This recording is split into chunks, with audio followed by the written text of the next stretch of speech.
Video ini dibuat bukan nyuruh untuk kamu kuat, tapi buat ngajak kamu untuk berhenti sejenak sama hal-hal yang bikin hidup kamu capek terus.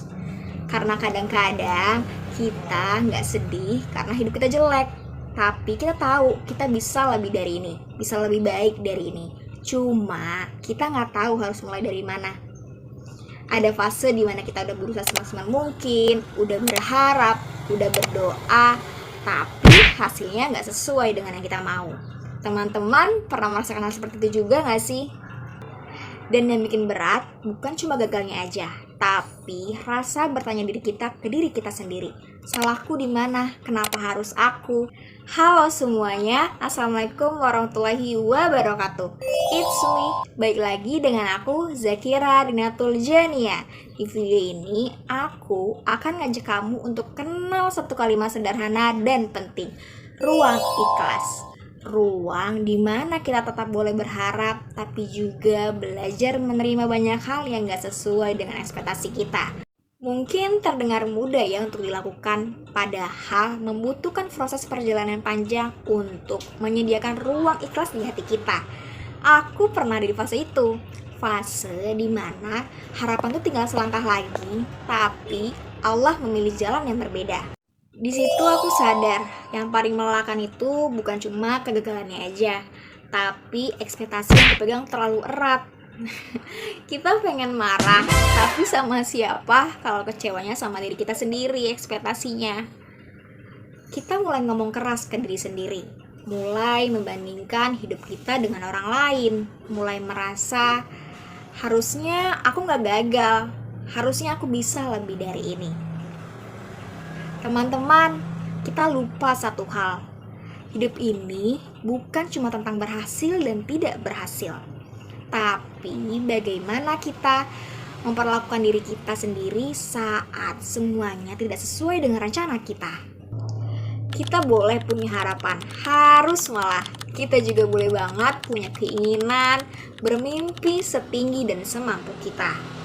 Satu hal yang harus teman-teman tahu, kita memang yang punya kendali atas diri kita. Tapi bila semua hasil tidak sesuai dengan rencana kita, sisain sedikit ruang ikhlas di hati kita. Karena semua rencana itu punya potensi untuk tidak sesuai rencana. Kita sebagai manusia itu pasti masih terus belajar kok untuk menerima segala hal di hidup kita. Benar bukan?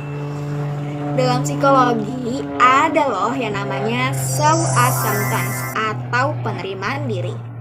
Teman-teman di sini ada yang tahu belum self-acceptance itu apa ya? Menurut Chamberlain and Haga 2001, self-acceptance adalah sikap individu dalam memahami dirinya dan menerima segala hal kekurangan dan kelebihan yang ada. Artinya, kita tidak lagi menilai diri kita dari hasil atau pencapaiannya saja, tapi dari proses dan usaha yang sudah kita lakukan. Dalam prosesnya, penerimaan diri itu tidak muncul secara instan. Pasti ada beberapa fase yang kita lakukan dan kita rasakan. Mulai dari fase menyadari kenyataan, menerima perasaan yang kita alami tanpa menyangkalnya. Kemudian tidak menyalahkan diri kita sendiri lagi dan mulai berkata, gak apa-apa kok gagal, gak apa-apa kok nangis, nanti aku pasti bisa, aku akan coba lagi. Kalau dalam psikologi ada self-acceptance, Islam mengajarkan kata ikhlas. Ikhlas di sini bukan soal hasilnya aja, tapi soal memberi ruang di diri kita untuk menerima segala hal yang terjadi. Allah juga berfirman dalam surat Al-Baqarah ayat 216 yang sepertinya sudah sangat familiar di telinga kita. Artinya seperti ini teman-teman. Boleh jadi kamu membenci sesuatu padahal ia baik bagimu. Boleh jadi kamu menyukai sesuatu padahal itu buruk bagimu. Allah mengetahui sedangkan kamu tidak mengetahui. Arti ini mengajarkan pada kita bahwasanya yang gagal itu belum tentu buruk bagi kita. dan juga yang kita inginkan juga belum tentu baik bagi kita. Ketika harapan itu tidak terwujud, ikhlas mengajarkan kita untuk tidak memaksakan diri kita sendiri, tidak menyalahkan takdir, dan tidak mempertanyakan nilai diri kita sebagai manusia. Kadang Allah mengatakan tidak, tapi berkata belum waktunya. Bukan dengan cara yang seperti itu. Allah pastinya punya rencana yang terbaik untuk diri kita sesuai dengan kapasitas diri kita sendiri. Ikhlas menjadi ruang yang sama dengan penerimaan diri dalam psikologi. Ruang untuk berdamai, menerima segala keterbatasan diri sebagai manusia, dan terus melangkah dengan hati yang tenang. Karena pada akhirnya, ketenangan tidak selalu datang dari tercapainya harapan, melainkan dari keyakinan diri kita bahwa Allah selalu tahu cara yang terbaik untuk hambanya. Bahkan ketika kita belum memahaminya sama sekali. Ada banyak hal yang akan kita pelajari semakin bertambahnya usia. Salah satunya belajar untuk menyediakan ruang ikhlas di hati kita dalam menerima keadaan setiap harapan yang terjadi. Meskipun penerimaan diri itu nggak mudah untuk kita lakukan, tapi dengan kita menyadari bahwa setiap harapan itu nggak selalu akan sesuai dengan ekspektasi kita, itu akan mudah untuk kita percayai dan lakukan perlahan. Karena dengan begitu memberikan keselamatan bagi kesehatan mental kita. Mungkin hari ini kamu belum sampai ke tujuanmu. Mungkin rencanamu juga harus ada yang dirubah. Dan mungkin juga harapanmu harus ada salah satu yang dilepaskan. Tapi kamu harus ingat, kita tidak gagal sebagai manusia. Kita hebat, kita punya kapasitas diri kita sendiri, dan kita punya kendali atas diri kita sendiri. Coba deh, beri satu hal dirimu hari ini.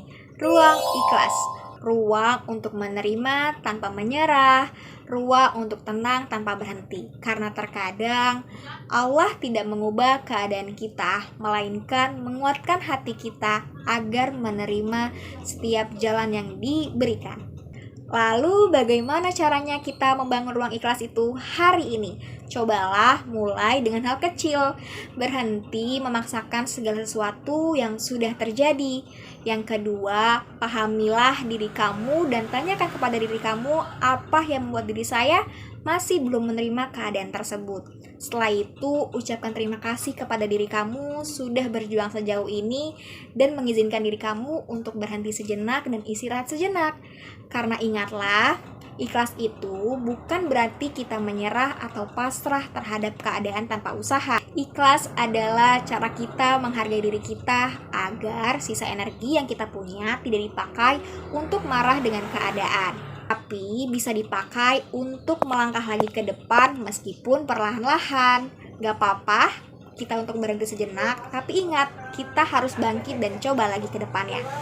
Semoga kita semua diberi hati yang lapang dan jiwa yang tenang agar tetap bisa menerima segala takdir yang Allah pilihkan ke kita. Wassalamualaikum warahmatullahi wabarakatuh.